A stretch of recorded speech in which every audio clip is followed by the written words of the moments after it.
Hello welcome to Politicos. 50 ఏళ్ల విద్యార్థి ఉద్యమ ప్రస్థానం సాధించుకున్న తెలంగాణలో వారు చెల్లించిన మూల్యం వారి జీవితం. ఎరుపెక్కిన తెలంగాణ విద్యార్థి విప్లవ ఉద్యమాలలో అశువులు బాసిన అమరులు ఎందరో. వారి త్యాగాల వెనుక, కష్టాల కన్నీళ్ళ వెనుక దాగిన చేదు అనుభవాలు ఎన్నెన్నో. ఒకటా రెండా? వేల మంది విద్యార్థులు ప్రాణ త్యాగాలకు గుర్తుగా ఈరోజు సుందరయ్య విజ్ఞాన కేంద్రం వేదికగా కూడా వారు చేసినటువంటి త్యాగాలకు గుర్తుగా పోరాటాలను స్మరించుకుంటూ కూడా ఈరోజు ఒక సభను ఏర్పాటు చేసుకున్నారు.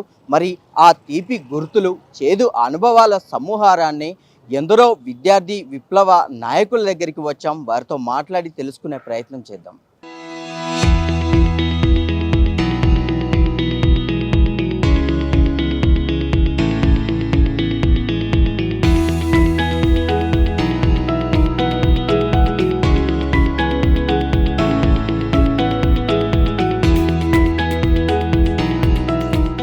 మనతో పాటు ప్రొఫెసర్ హరగోపాల్ ఉన్నారు. ఆయనతో మాట్లాడే ప్రయత్నం చేద్దాం. నమస్తే సార్. సో 50 ఏళ్ళ ఉద్యమ విద్యార్థి చరిత్రలో ఏమైనా చెప్పాలి అంటే ఏం చెప్తారు సార్?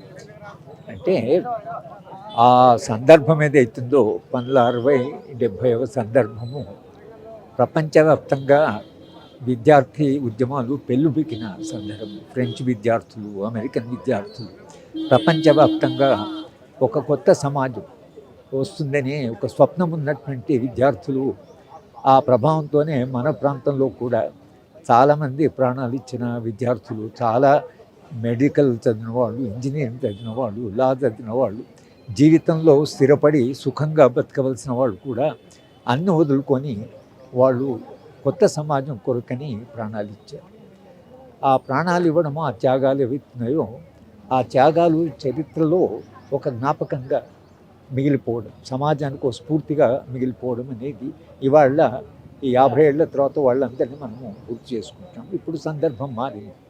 ఇప్పుడు యువత ఏదైతుందో ఒక కొత్త ఆర్థిక అభివృద్ధి రంగంలో పడి ఉద్యోగాలు లేక కొన్ని ఉద్యోగాలకి వేల మంది పోటీ పడుతున్నటువంటి ఒక సందర్భం. ఇవాళ మీరు ట్రంప్ మాట్లాడి చూస్తే మోడీని కూడా నువ్వేం చెప్పినా వినాలి, నేను చెప్పిందే నువ్వు వినాలి అనేది దాకా వచ్చింది సమాజం.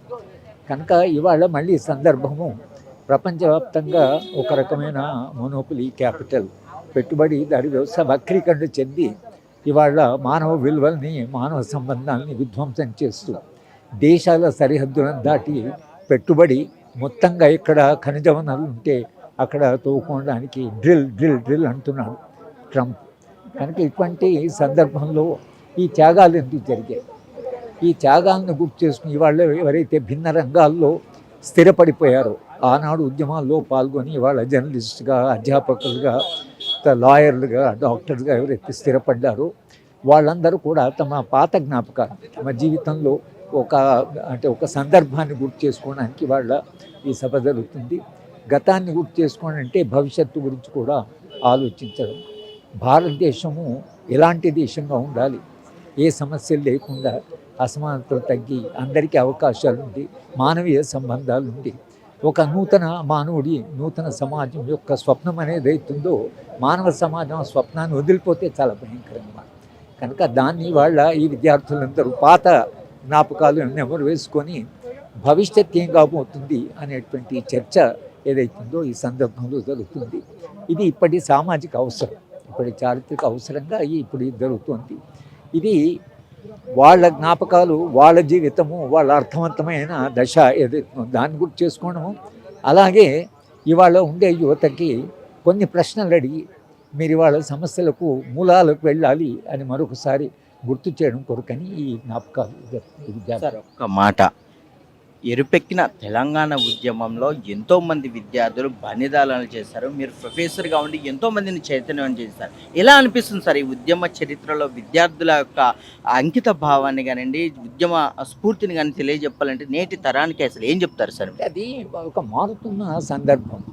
ఇవాళ విద్యార్థులు కూడా వాళ్ళు మూలాల్లోకి, ఆ రోజు విద్యార్థులు మా క్లాసులలో సమాజంలో ఉండే సమస్యలకు మౌలిక పరిష్కారాలు అనేటువంటి ప్రశ్న ఆ తరాన్ని వేధించింది. ఇవాళ కూడా సమస్యలు మళ్ళీ మరింత సంక్షోభంగా మారింది, సమస్యలు మరింత తీవ్రంగా మారాయి. ఇటువంటి సందర్భంలో ఇవాళ విద్యార్థి యువత తాము ఎదుర్కొంటున్న సమస్యలు ఏవైతున్నాయో దానికి మూల కారణాలు వెతికి మౌలికమైన పరిష్కారాలు కొరకు యువత వెతకవలసి ఉంటుంది. అటువంటి సందర్భం ఒకటి వచ్చింది అని విద్యార్థికి యువ లోకానికి కొన్ని ఆదర్శాలు, కొన్ని ఆశయాలు, ఆ యువత వాళ్ళ వయసులో కొన్ని ఆశయాలు, కొన్ని ఆదర్శాలు అనేవి వాళ్ళ జీవితాన్ని అర్థాన్ని వెలికిస్తాయి. ఇవాళ యువతకు చెప్పినంటే జీవితానికి అర్థం ఏమిటి, మన జీవితంలో ఏం చేయాలి, మంచి సమాజ నిర్మాణం ఎలా చేయాలి, మన పాత్ర ఏమిటి అనేటువంటి ఆశయాలను మళ్ళీ ఒకసారి సమాజంలో తీసుకొచ్చి ఈ స్వార్థంగా స్వప్రయోజనంగా బ్రతుకుతున్నటువంటి సమాజంలో స్వార్థం లేకుండా స్వప్రయోజనం లేకుండా ప్రాణాలు ఇచ్చిన వాళ్ళు, ప్రాణాలు ఇవాళ మీరు ఇవ్వలేకపోవచ్చు, కానీ కనీసం ఆశయాలన్నీ లేకుండా జీవితానికి ఒక దిశ లేకుండా బ్రతకడం కాదు. మీరు ఈ సమాజాన్ని మార్చే బాధ్యత, ప్రపంచ చరిత్రని అంటే ఆ విద్యార్థులు యువత చరిత్రను మార్చాయి. చరిత్ర మార్చవలసిన బాధ్యత మీ మీద ఉంది, ఆ బరువు మీ మీద ఉంది. మీరు ఆ బరువును మోయవలసిందా అనేదే మన యువతకి ఇచ్చే సందేశం.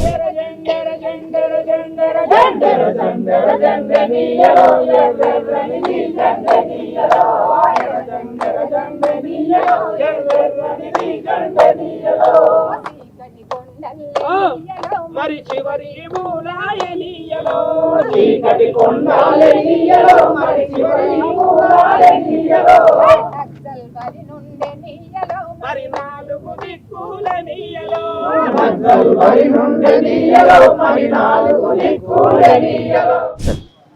ఉద్యమం అంటేనే చరిత్ర, చరిత్ర అంటేనే మనుషులు. ఏం చెప్తారు సార్ మీరు?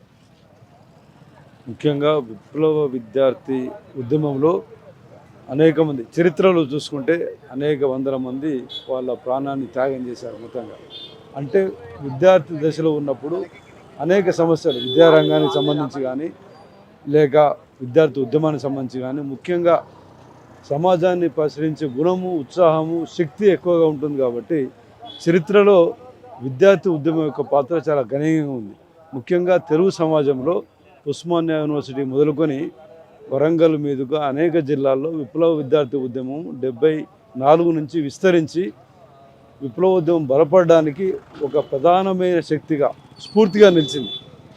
మొత్తం ప్రపంచ చరిత్రలో చూసుకున్నప్పుడు ఏ ఉద్యమమైనా ముఖ్యంగా విప్లవోద్యమము విద్యార్థి శక్తి నుండి, విద్యార్థుల నుంచి పెళ్ళుబుకి అది ఒక పెద్ద మహాశక్తిగా తయారైన ఆ సందర్భం భారతదేశంలో అస్సాంలో కానీ, నార్త్ ఈస్ట్లో కానీ, జమ్మూ కాశ్మీర్లో కానీ, ప్రత్యేకించి తెలుగు సమాజంలో చూస్తే వాళ్ళ యొక్క పాత్ర అమోఘంగా ఉంటుంది.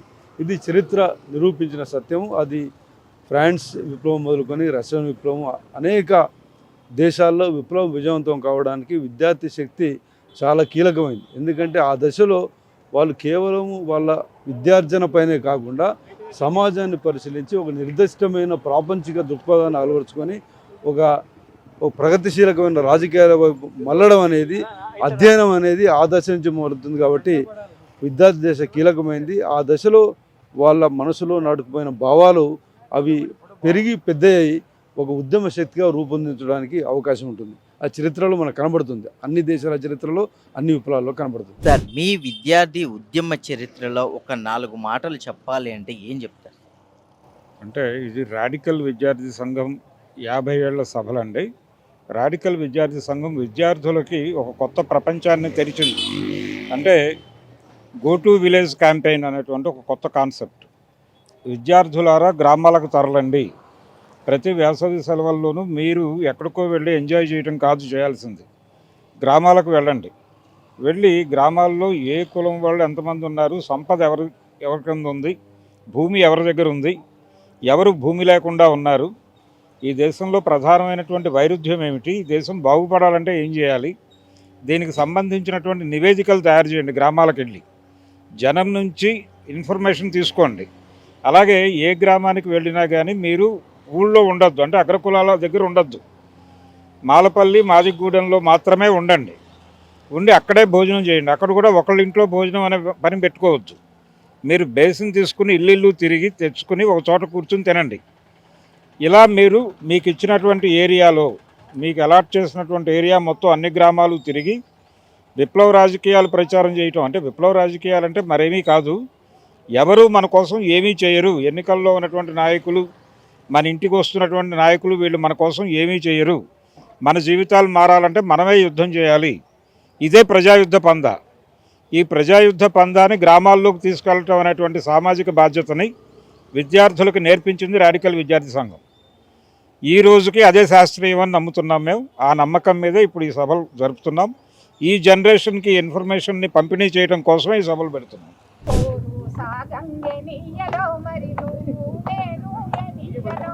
పోరు సాగంగె నీయలో మరి నువ్వు నేను ఎన్నియలో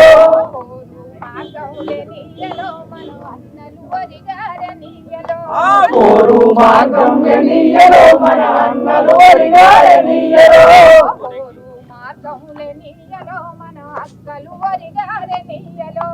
పోరు మార్గం ఎన్నియలో మన అక్కలు వరిగారెనియలో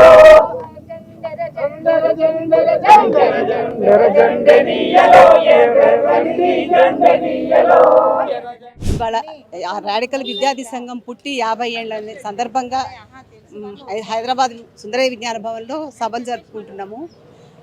ఆ సభలు జరుపుకుంటున్నాం అనేదే మాకు చాలా ఉత్తేజంగా ఉద్వేగంగా ఉన్నది. నేను పుట్టినాకనే రాడికల్ విద్యార్థి సంఘం పుట్టింది. ఒక రకంగా మా ఇంట్లో పుట్టినట్టే పుట్టింది రాడికల్ విద్యార్థి సంఘం.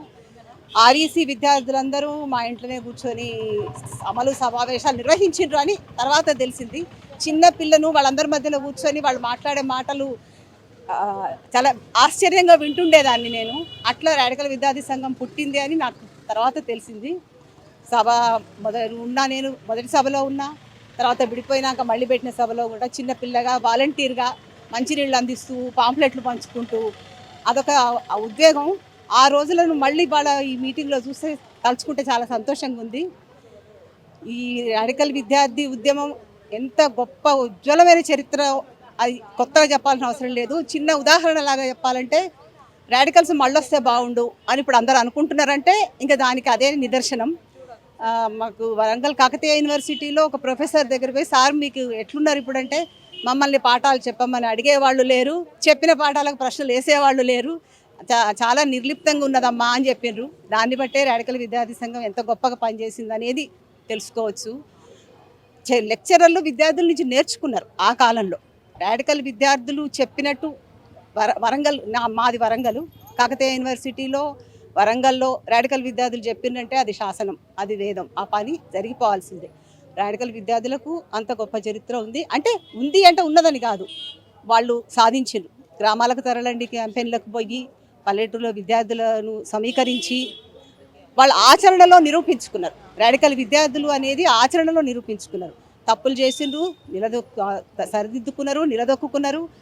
50 ఏళ్ల తర్వాత ఇప్పుడు మళ్ళీ నిర్బంధ కాలంలో రాడికల్ విద్యార్థులు లేని సమయంలో ఈ సభను ఇంత గొప్పగా నిర్వహించుకుంటున్నామంటే దానికి నిదర్శనం రాడికల్ విద్యార్థి సంఘం ఎంత బాగా పనిచేసిందని అర్థం. అందులో నేను ఒక తుంపరను అయినందుకు చాలా సంతోషంగా ఉంది. నా పేరు ఝాన్సీ. నేను ఇక్కడ యూనివర్సిటీలో చదవలేదు కానీ స్టూడెంట్గా ఉన్నప్పుడు 84 to 86 స్టూడెంట్ మూమెంట్లో ఉన్నాను. స్వర్ణ, పెద్ద స్వర్ణ, చిన్న స్వర్ణ, సుగుణ, సావిత్రి ఇలాంటి వాళ్ళందరితో కలిసి పనిచేశాను ఇక్కడ. 86లో నేను ఫుల్ టైమ్గా వెళ్ళిపోయాను. 86 నుంచి 93 వరకు వివిధ హోదాల్లో వివిధ ఇదిల్లో పనిచేశాను. నేను పనిచేసిన దాంట్లో నాకు అందరు లీడర్స్తో పరిచయాలు వచ్చాయి. అందరినీ కలిశాను నేను. కొండపల్లి సీతారామయ్యతో కలిసి ఉన్నాం చాలా కాలం. నల్ల ఆదిరెడ్డి, సంతోష్ రెడ్డి, పులి అంజయ్య, అందరితో నాకు చాలా దగ్గర అనుబంధం ఉంది. వాళ్ళందరినీ కోల్పోవడం అనేది నిజంగా చాలా దురదృష్టకరం. వాళ్ళని తలుచుకుంటేనే అసలు వాళ్ళతో చాలా కాలం కలిసి పనిచేశాను నేను. అప్పుడు ఉన్న పరిస్థితి ఇప్పటికి చాలా మారిపోయింది. స్టూడెంట్స్ అసలు ఇప్పుడు సమాజం గురించి పట్టించుకోని పరిస్థితిలో ఉండిపోయారు. అసలు సమాజం కాదు కదా, పక్కవాడి గురించి కూడా పట్టించుకోవట్లేదు. అప్పుడు ఉన్న చైతన్యం అసలు ఇప్పుడు లేదు. అప్పుడు స్టూడెంట్ తన గురించి కాకుండా మొత్తం సమాజం గురించి ఆలోచించి సమాజానికి ఏమన్నా చెయ్యాలి మనము అని అనుకునే ఇదిలో ఉండేవాళ్ళు. ఇప్పుడైతే కనీసం పక్క స్టూడెంట్ గురించి కూడా ఆలోచించట్లేదు. నా లైఫ్ నాకు బాగుంటే చాలు అనే కెరీరిజంలో కొట్టుకుపోతున్నారు, లేదా మతపరంగా మతం వైపు కొట్టుకొని పోతున్నారు. ఇలాంటి పరిస్థితులలో 50 సంవత్సరాల విప్లవ విద్యార్థి ఉద్యమాన్ని గుర్తు చేసుకొని, అమరవీరులను గుర్తు చేసుకొని, వాళ్ళు చేసిన త్యాగాలను గుర్తు చేసుకొని, కనీసం మా అనుభవాలను మేము చెప్తే అన్నా ఇప్పటి సమాజంలో ఉన్న వాళ్ళు ఎవరైనా కొంచెం ఆలోచిస్తారేమో, సమాజం గురించి పక్కవాడి గురించి ఆలోచిస్తారేమో అనే ఉద్దేశంతోనే మేము ఇది పెట్టుకోవడం జరిగింది. 50 ఏళ్ళ, కరెక్ట్గా 50 ఏళ్ళు అయింది. 1975 ఫిబ్రవరి 2021లోనే మొదటి రాడికల్ విద్యార్థి సంఘ మహాసభలు జరిగాయి. దానికి సూచనగా ఇప్పుడు 50 ఏళ్ళని జరుపుకుంటున్నాము.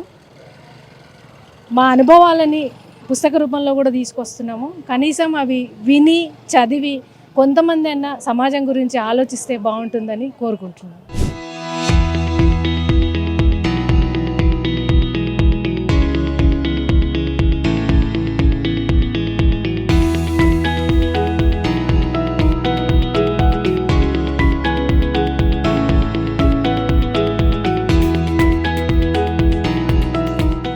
చూశారు కదా, ఓ నినాదం ఉవ్వెత్తున ఎగిసే విప్లవాలకు నిదర్శనం. కాదిది చివరి చరణం.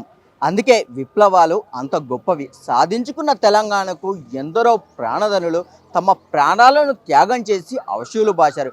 మరి అంత గొప్పవైనటువంటి విద్యార్థులను, వారి బలిదానాలను నిత్యం స్మరించుకోవాల్సినటువంటి బాధ్యత సమాజంలో ప్రతి పౌరుడి మీద ఉంది.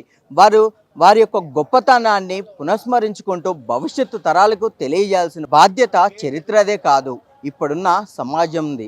కనుక వారిని పునఃస్మరించుకుంటూ కూడా ఈ సభను విజయవంతం చేయాలని చెప్పేసి కూడా వారు ఆశపడుతున్న నేపథ్యంలో ఖచ్చితంగా తెలంగాణ చరిత్రను ప్రతి భవిష్యత్తుకు, భావి తరాలకు తెలియజేయాల్సినటువంటి బాధ్యత మనందరి మీద ఉందని పొలిటికోస్ టీం కూడా కోరుకుంటుంది. ఇది ఇప్పటి వరకున్న అప్డేట్. కెమెరామెన్ వెంకటేష్ గౌడ్తో నరసింహ రిపోర్టింగ్ ఫ్రమ్ సుందరయ్య విజ్ఞాన కేంద్రం, హైదరాబాద్.